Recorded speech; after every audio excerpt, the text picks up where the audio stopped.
Hi everyone, welcome to the Hindu newspaper analysis in under 10 minutes by JTS Institute. A small announcement. JTS Institute has announced its 2024 GS online program with some really exciting offers. The link is given in the description below. Let's dive right in. The first article is, despite court stay, OTT platforms face pressure on content. This article is related to the two advisories that has been issued by the Information and Broadcasting Ministry. In February 2022, it told the streaming platforms to ensure that details of a grievance officer are publicly made available on their websites. And the second is, on March 24, 2023, it told the platforms to exercise abundant precaution in ensuring that films and web series do not fall foul of the code of ethics that has been laid out in the IT rules. The topic here is the oversight of content that are streamed on the OTT platforms, just like there is an oversight on programs that are aired on televisions.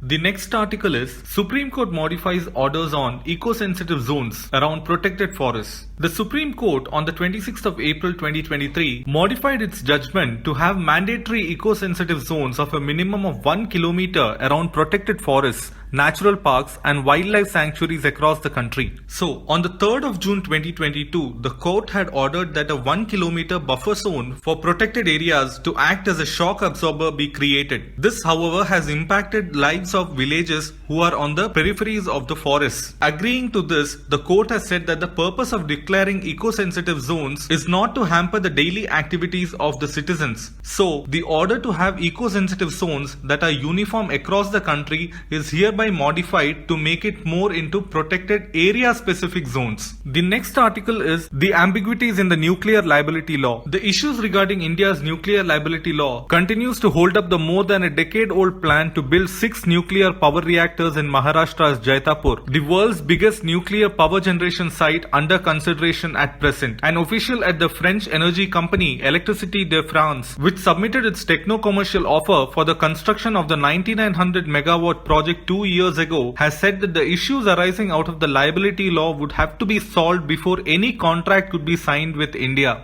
The issue is compensation that is to be paid to the victims in case of a nuclear damage. The question is, who will pay the compensation? The international nuclear liability regime consists of multiple treaties and was strengthened after the 1986 Chernobyl nuclear accident. The umbrella of Convention on Supplementary Compensation (CSC) was adopted in 1997 with the aim of establishing a minimum national compensation amount. Even though India was a signatory to the CSC, the Parliament ratified the convention only in 2016. And to keep in line with the international convention, India enacted the Civil Liability for Nuclear Damage Act (CLNDA) in 2010, and this was done to put in place a speedy compensation mechanism for victims of a nuclear accident. The CLNDA provides for a strict and no-fault liability on the operator of a nuclear plant, where the operator will be held liable for the damage regardless of any fault on its part, and it also specifies the amount the operator will have to shell out in case of a damage by an accident at rupees 1,500 crores, and it also requires the operator to cover liability through insurance or any other financial security. So the question arises, what about the supplier's liability, the one who has built this particular nuclear plant for the operator? For this, we have to go back to the CSC, where there is a central principle of exclusive liability on the operator of a nuclear installation and no other person. This is particularly important in the initial stages of the nuclear industry, because the moment you put a liability on the supplier, the innovation that is needed in the nuclear industry will take a hit.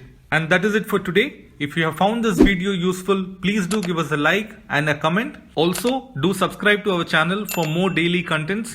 Thank you.